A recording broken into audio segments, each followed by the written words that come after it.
So we're all handing influences down and inspiring. Where actually anybody can actually now speak publicly, which was not the case before. Freedom, where like it cuts off your internet so you can't get distracted. And, of children aspiring to seeing these powerful men in the neighborhood, wanting to go to work with whoever his character is. That's who you see when you get to work. Bugging out Air Jordans.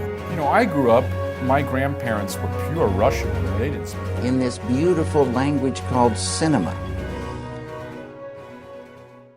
Bienvenue pour ce deuxième épisode du Ciné Club consacré au réalisateur danois Nicolas Winding Refn. Bon, on va l'appeler Nicolas, ça sera plus simple. Dans cette nouvelle vidéo, on va parcourir sa filmographie depuis Pusher en 1996 jusqu'à la récente série Too Old to Die Young sortie en 2019. On va s'intéresser à cet artiste avant-gardiste et génial pour certains, prétentieux et superficiel pour d'autres, en se plongeant dans ce cinéma clivant, souvent violent, sensoriel et sensuel. Nicolas Winding Refn, Nicolas, est né le 29 septembre 1970 à Copenhague. Il grandit dans un univers artistique avec une mère photographe, un père monteur et un oncle distributeur de films indépendants. À 8 ans, il quitte le Danemark avec sa mère et son beau-père pour New York. Dyslexique et ne parlant pas anglais, Nicolas se réfugie dans les images et passe des journées entières devant la télé, fasciné par cette infinité de monde qu'il peut contrôler comme il veut. Un plaisir passif qu'il prolongera quelques années plus tard en écumant les boîtes de nuit new-yorkaises, spectateur voyeur de cette vie nocturne foisonnante. À 13 ans, il découvre Massacre à la tronçonneuse au Cinema Village et c'est une révélation. Il perçoit ce jour-là tout le potentiel artistique du cinéma. À 17 ans, il doit quitter à contre-cœur l'effervescence 80s de New York pour retourner au Danemark et se fait alors la promesse de connaître un jour la célébrité. But I kind of had decided within myself that when we left, I was going to come back and I was going to be really, really famous. So that was my plan. Une fois le lycée terminé,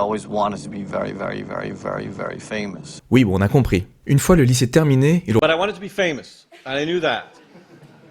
And I mean really, really, really famous. Oui, bah c'est bon, on a compris, Nicolas. Une fois le lycée terminé, il retourne aux États-Unis, son pays de cœur, pour intégrer l'American Academy of Dramatic Arts, voulant reproduire le parcours de John Cassavetes qu'il admire. Mais victime de son tempérament, il en est exclu pour comportement violent. Nouveau retour à Copenhague, où il se retrouve alors face à un dilemme qui sera déterminant pour la suite de sa carrière. En effet, Nicolas vient de réaliser avec ses propres moyens un tout premier court-métrage, Pusher, suscitant l'intérêt d'un producteur qui lui propose $100 000 pour en faire un long-métrage. Mais le tout jeune cinéaste vient en même temps de recevoir un avis favorable pour intégrer la très sélecte Danish Film School. Sa famille l'encourage à choisir la voie classique de l'école, mais Nicolas, par instinct ou par esprit de rébellion, choisira de se lancer directement dans le bain en acceptant la proposition du producteur.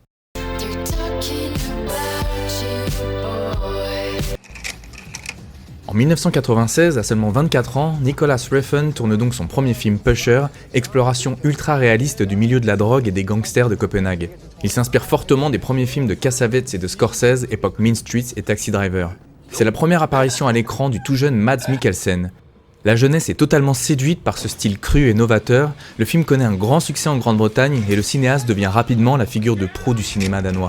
En 1999, il poursuit sa descente aux enfers avec Bleeder, pour lequel il retrouve les mêmes acteurs et fait tourner pour la première fois Liv Korfixen, qui deviendra sa femme.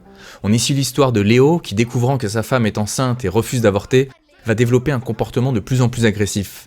Le film continue d'explorer le thème de la violence avec une touche plus autobiographique et sera sélectionné pour le Festival de Venise. En 2002, le réalisateur sent que le moment est venu de s'attaquer au marché américain. Il entreprend donc la réalisation de Fear X, thriller étrange à l'univers lynchien avec la star John Turturro dans le premier rôle. Mais en plein tournage, un distributeur italien se retire du projet, obligeant Nicolas à investir personnellement $1 million pour pouvoir terminer le film. Les recettes ne suffiront pas à combler cet investissement et le réalisateur se trouvera ruiné au moment même où sa femme est enceinte de leur premier enfant. Élevé au rang de prodige à 25 ans, il se retrouve ruiné et grillé 5 ans plus tard. C'est donc pour des raisons financières et à contre-cœur qu'il accepte de tourner de suite à Pusher, lui qui s'était promis de toujours innover et de ne jamais revenir en arrière. Il retrouve 2 des acteurs du premier volet, Mads Mikkelsen dont la renommée est grandissante et Zlatko Buric. Finalement, sur le tournage, le cinéaste reprend goût à la mise en scène et s'investit dans le projet, déclarant même qu'avec l'expérience et la maturité, il était parvenu à réaliser avec ses 2 suites ce qu'il n'avait pas pu faire trop jeune avec le premier volet. Les 2 films rencontrent un gros succès au box-office, les problèmes financiers semblent être du passé, mais Pusher 3 se fait démolir par la critique et Nicolas décide de ne plus jamais tourner au Danemark. La fin de cette trilogie marque un tournant dans la carrière du réalisateur. En 2008, alors qu'il s'était lancé dans l'écriture de son projet suivant Valhalla Rising, le financement prend du retard et on propose à Nicholas Refn d'adapter un film sur la vie du plus célèbre prisonnier d'Angleterre, Michael Peterson alias Charles Bronson. Pour le rôle principal, Nicholas Refn souhaite vraiment avoir Jason Statham qui décline l'offre, tout comme Guy Pearce. C'est finalement Tom Hardy qui décrochera le rôle, même si lors de leur première rencontre, le courant n'était pas du tout passé entre les deux hommes. Pour entrer dans la peau du prisonnier, Tom Hardy va effectuer une transformation physique impressionnante en prenant 20 kilos en 5 semaines. Il va également appliquer un soin particulier au travail de sa voix, ce qui impressionnera le vrai Michael Peterson, à qui il ira rendre visite à plusieurs reprises en prison avant le tournage. Si le projet initial devait ressembler à un biopic classique, Bronson sera au final davantage une réflexion sur la création artistique, où le sujet deviendra moins le prisonnier que le réalisateur lui-même. L'année suivante sort finalement Valhalla Rising. Le réalisateur retrouve son acteur des débuts Mads Mikkelsen, tout juste auréolé du succès de son rôle du chiffre dans Spectre. Il y incarne One Eye, guerrier borgne et muet, qui une fois libéré de ses geôliers, emmènera avec lui des pèlerins chrétiens à la recherche de la Terre Sainte. Sorte de western médiéval teinté de surnaturel, le film s'éloigne de ce qu'on pouvait attendre d'un film de viking classique pour se rapprocher de l'épopée hallucinée d'Aguirre de Werner Herzog. Une lente descente aux enfers découpée en 6 chapitres qui évoque tantôt la zone du Stalker de Tarkovsky quand les voyageurs sombrent peu à peu dans la folie, perdus au milieu de l'océan dans cette brume éternelle, tantôt les explorations cosmiques et philosophiques du 2001 de Kubrick. Les landes brumeuses d'Écosse seront le décor idéal pour ce trip minéral à la fois spirituel et violent. Un film qui déroute à nouveau la critique et le public, mais qui affirme encore un peu plus le talent de mise en scène de Nicholas Refn et qui lui ouvrira les portes d'Hollywood pour son film suivant. En 2011 sort Drive, premier film américain qui va tout changer pour Nicholas Winding Refn. À l'origine du projet en 2008, le film était prévu comme une sorte de blockbuster à la Fast and Furious, avec un budget de 60 millions de dollars porté par le réalisateur Neil Marshall et Hugh Jackman dans le rôle principal. Le projet est abandonné puis relancé en 2010 avec Ryan Gosling au centre de la production, à qui on donne l'opportunité de choisir le futur réalisateur. L'acteur pense immédiatement à Nicholas Refn et les deux hommes se rencontrent dans un café à Los Angeles, mais le réalisateur danois est malade et encore complètement shooté par des médicaments que lui a donné Harrison Ford quelques jours plus tôt. L'ambiance est un peu gênante et plus tard, lorsqu'ils sont en voiture, la chanson I Can't Fight This Feeling Anymore à fond, Nicholas Refn se met à pleurer et dit à Ryan Gosling « On va faire un film sur un mec qui conduit en écoutant de la pop ». L'acteur répond « Ok ». Cet échange fut selon les mots du réalisateur un acte sexuel mental et le début d'une relation fusionnelle entre les deux hommes. Le film raconte les errances nocturnes du driver, cascadeur le jour et conducteur pour gangster la nuit. La typo 80s du film devenu célèbre est inspirée du film Risky Business. Quant au blouson iconique porté par Ryan Gosling tout au long du film, le réalisateur l'a pensé comme l'armure scintillante d'un chevalier moderne. A l'origine, c'est un aigle qui était représenté dans le dos, mais lorsque Nicholas Refn tombe sur le générique de Scorpio Rising de Kenneth Anger, il a une révélation. Ce sera ce scorpion qui symbolisera le héros. Porté par le single de Kavinsky sorti 3 ans plus tôt et passé totalement inaperçu à l'époque, le film est un énorme carton au box-office et verra même le réalisateur remporter la palme de la mise en scène à Cannes. En 2013, le réalisateur part s'installer 6 mois avec toute sa famille à Bangkok pour son film suivant, Only God Forgives. L'histoire de Julian qui doit venger la mort de son frère tué par Cheng, un policier mystérieux, à la fois juge et bourreau. Il y retrouve son alter ego Ryan Gosling, même si c'est l'acteur Luke Evans qui était d'abord pressenti pour le rôle principal, mais a dû finalement renoncer pour aller tourner Le Hobbit. Alors que le réalisateur aurait pu surfer sur le succès de son précédent film en proposant une sorte de Drive 2, il surprend et divise une fois encore en nous racontant l'histoire d'un homme impuissant et violent à travers un nouveau trip visuel. Présenté à Cannes, les sifflements et les acclamations se mélangent et une partie du public quittera la projection. Pour s'imprégner de l'ambiance de la Thaïlande et des sports de combat locaux, le réalisateur n'a pas hésité à prendre des cours de Muay Thai. Un documentaire tourné par sa femme durant le tournage nous montre un réalisateur anxieux, constamment en proie au doute.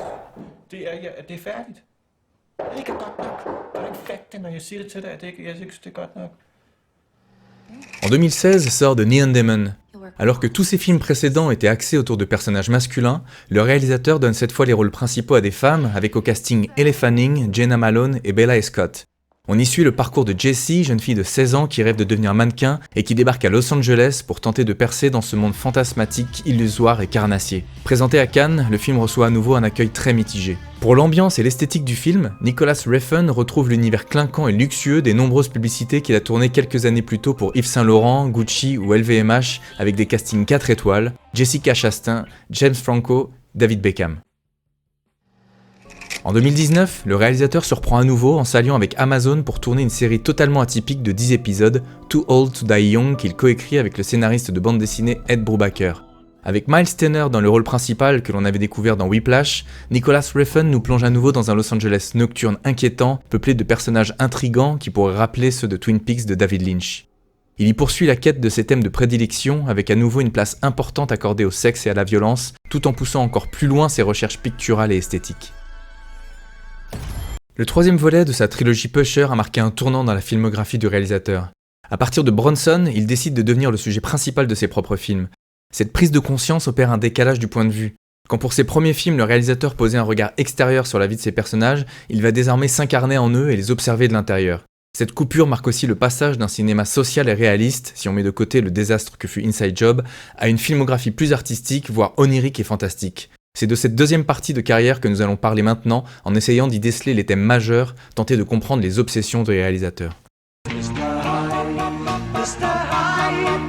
Dans la plupart des films de Nicholas Refn, les personnages portent en eux une part d'ombre, une dualité qui peut s'exprimer sous différentes formes. Bronson, c'est le prisonnier qui se crée un alter ego pour faire de sa vie une œuvre d'art. Ce prisonnier, qui quand il ne croupit pas dans les nombreuses cellules des prisons d'Angleterre, se retrouve sur scène racontant ses exploits au public présent devant lui dans le film, et en même temps à nous, spectateurs derrière notre écran. Les nombreux combats qui rythment le film ressemblent presque à des chorégraphies préparées, comme lorsque le prisonnier décide de se peindre comme s'il enfilait son costume avant d'entrer en scène. Dans Valhalla Rising, One-Eye est à la fois homme et dieu. Il est l'esclave qui parviendra à se libérer de ses geôliers, mais il est aussi le dieu à la vue omnisciente, celui qui peut voir le futur, à l'image du dieu Odin qui avait perdu son œil gauche en voulant accéder à la source de la sagesse.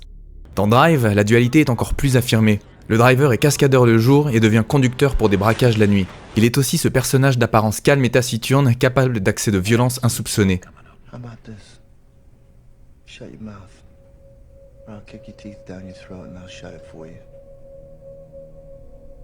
Dualité aussi chez l'héroïne de The Neon Demon, quand Jessie, timide et ingénue à son arrivée à Los Angeles, ne tarde pas à s'imposer dans ce monde d'images en révélant une nature bien plus prédatrice.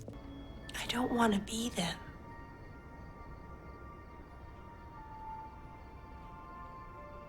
I want to be me. On se demande d'ailleurs si le puma dans sa chambre d'hôtel symbolise ce monde carnassier qui l'entoure ou s'il n'annonce pas plutôt l'émergence à venir de cette seconde nature féline de Jessie. Ce n'est d'ailleurs pas un hasard si les jeux de miroir sont omniprésents dans les Neon Demon, comme dans cette scène au début du film où en 3 plans, les 2 héroïnes se retrouvent avalées par leur reflet, ou plus tard lorsqu'un mannequin brise son image dans un accès de désespoir narcissique. Une idée de mise en scène est également utilisée par le réalisateur dans ses autres films pour symboliser cette double nature. Dès la scène d'ouverture de Drive, le reflet de Ryan Gosling se perd dans la nuit de Los Angeles avant de se multiplier dans les nombreux plans de rétroviseur de son véhicule. Une dualité encore renforcée quand c'est son visage masqué qui lui est renvoyé lors de la scène de cascade et à la fin du film. Sa dernière œuvre, Too Old to Die Young, continue d'explorer cette idée de mise en scène à travers de nombreux plans et des jeux de miroir toujours plus complexes.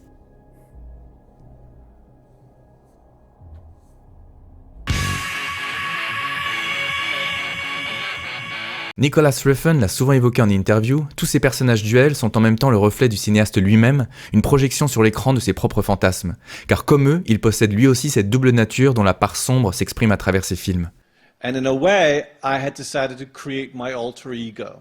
I was an extension of someone. I was going to be 2 people. I was going to be one person at work and I was going to be other one at home. And I like that duality. That to me is where I live. It excites me. Cette dualité, c'est donc aussi l'expression d'une lutte interne des personnages, un combat pour tenter de contrôler leur nature sauvage. Une violence ancestrale, inhérente à l'homme qui fait partie de notre ADN, comme nous le rappelle la scène d'ouverture de 2001 de Stanley Kubrick, et comme nous l'explique Viggo dans le 4e épisode de Too Old to Die Young. But as time went on, the pack began to provide for us, and we abandoned our violent nature. But it never went away. Une violence qui s'exprime souvent à travers des plans serrés sur les mains, cette extension du corps dans lequel se crispe la tension. Et quand elle ne peut plus être contenue, elle finit par fissurer le corps et exploser à l'écran. Depuis Pusher jusqu'à la série Too Old to Die Young, rien n'est épargné au spectateur. Tête tranchée ou écrasée, mains broyées et coupées, corps éviscéré, oreilles crevées. Cette accumulation d'images sanglantes, jugées gratuites et voyeuristes, a souvent été au centre des critiques adressées au réalisateur. Mais pour Refn, l'art est un acte de violence, comme nous le montre le prisonnier Bronson, et il rejette cette comparaison avec une violence pornographique quand il estime au contraire qu'au-delà de sa fonction cathartique, elle peut devenir poétique. That to me is poetry. That's not violence. Violence is what you watch on television or some whatever people shooting guns at each other for no fucking reason other than to entertain you. Et si les scènes de sexe occupent aussi une place de plus en plus importante dans sa filmographie depuis Only God Forgives, c'est que pour lui, érotisme et violence sont intimement liés, comme il l'explique à un Ryan Gosling dubitatif. The sexuality of violence is that the more you engage in the build-up compared to the actual act itself. So it's the breaks in between that's the build-up to the you. Eros et Thanatos, yin et yang, ce mélange des extrêmes trouve sans doute son expression la plus évidente dans l'une des scènes les plus célèbres de la filmographie du cinéaste, la scène de l'ascenseur dans Drive. Si cette scène a autant marqué les esprits, c'est en effet sans doute autant pour l'acte violent lui-même que ce qui le précède, le baiser au ralenti, et ce qui le suit, ce long regard silencieux entre les deux amants.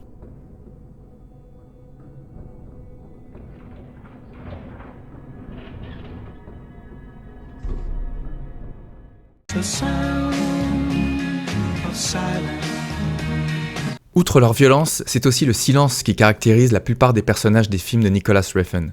Que ce soit dans Drive ou Only God Forgives, Ryan Gosling incarne des hommes stoïques et peu bavards qui observent plus qu'ils ne parlent. Des figures de justiciers solitaires ascétiques, n'existant que pour mener à bien leur mission, qui rappellent des héros melvilliens comme le samouraï par exemple interprété par Alain Delon. La série Too Old to Die Young, que l'on peut considérer comme un long film de 13 heures, pousse encore plus loin ce principe, avec un rythme d'une lenteur extrême où les rares dialogues laissent plus de place au silence qu'aux paroles.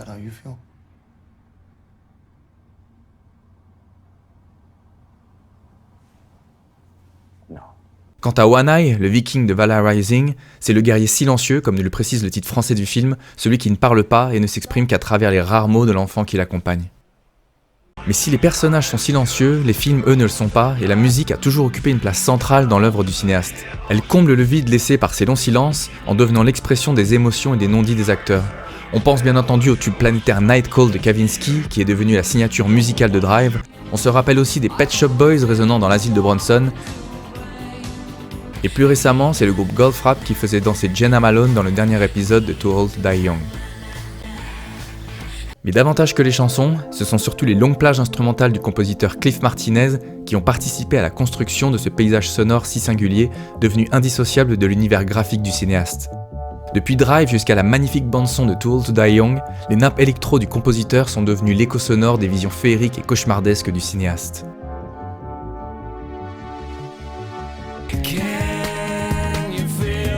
Si Nicholas Refn accorde tant d'importance à la musique, à l'impact visuel que peuvent imprimer les nombreuses scènes de violence sur le spectateur, c'est que son cinéma s'adresse avant tout à nos sens. Les trames narratives sont réduites au strict nécessaire et pourraient tenir en une ligne. Un prisonnier fait de son ultra-violence une expression artistique, un guerrier muet prend la tête d'une expédition à la recherche de la Terre Sainte, un cascadeur se retrouve confronté à la pègre pour protéger la femme dont il est tombé amoureux, un gérant de salle de combat doit venger la mort de son frère, une jeune fille tente de percer dans le monde superficiel de la mode à Los Angeles. Les intrigues et les dialogues n'ont que peu d'importance. Nous sommes avant tout face à une expression visuelle, à des tableaux qui se succèdent avec un soin tout particulier apporté aux couleurs et aux cadres. Des atmosphères qui peuvent par moments faire écho au cinéma inquiétant de Dario Argento et aux univers épileptiques de Gaspar Noé. Cette quête de l'esthétique atteint des sommets avec ses deux derniers films de Neon Demon et Too Old to Die Young et le magnifique travail des chefs opérateurs Natasha Breyer et Darius Khondji. Des couleurs toujours plus contrastées, des travelling à peine perceptibles et des cadrages millimétrés. Pour essayer d'expliquer cette attention portée à l'esthétisme, on peut revenir à l'enfance du réalisateur, une enfance passée à s'abreuver d'images de télévision, de films, de séries et de publicités, à lire ou plutôt à regarder des comics dont il ne parlait pas la langue. Adolescent, il écumait les boîtes de nuit, fasciné par les ambiances électriques et les looks 80s post-punk à travers lesquels s'exprimait la jeunesse new-yorkaise. Il faut aussi noter qu'en plus de sa dyslexie, Nicholas Refn est atteint de daltonisme, ce qui l'a amené à porter un soin d'autant plus important au traitement des couleurs avec l'aide de son monteur fétiche depuis Bronson, Matthew Newman. Certains critiques diront que Nicholas Refn pousse trop loin l'esthétique de ses œuvres et que ses films superficiels manquent de fond. Mais cette attention portée à l'image, aux surfaces, c'est aussi, comme l'explique le cinéaste, un moyen de mettre en valeur l'artificialité de notre monde. Sous le vernis digital hypnotique de The Neon Demon, on devine une critique sociale, une fable sur le narcissisme grotesque de notre époque qui transforme les individus en prédateurs. Un conte où se dévoilent des êtres vampiriques, où des ogres sont prêts à se dévorer pour capter l'essence de la beauté. Too Old to Die Young poursuit cette réflexion à travers une mise en scène et une succession de tableaux magnifiques derrière lesquels se dévoile un portrait glaçant et ironique de l'Amérique des années Trump et son monde toujours plus accro aux images. Avec ses accès de violence, son univers graphique très marqué et ses silences prolongés, le cinéma de Nicholas Refn a la particularité de ne laisser personne indifférent. On déteste ou on adore.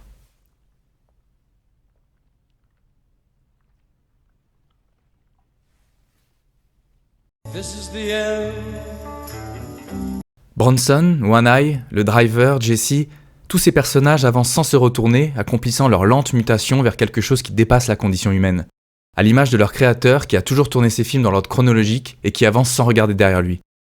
Comme le célèbre petit canard devenu cygne dans le conte d'un autre auteur danois, Hans Andersen, ce cinéaste obsédé par la beauté poursuit sa lente mutation artistique. Il est depuis peu devenu un sigle, comme une marque identifiable NWR. La transformation n'est pas encore achevée et on a hâte de découvrir la prochaine forme qu'elle prendra. Voilà, c'est la fin de ce deuxième épisode du Ciné Club. Si ça vous a plu, n'hésitez pas à liker, commenter et partager. Et on se retrouve bientôt pour une nouvelle vidéo et un nouveau réal.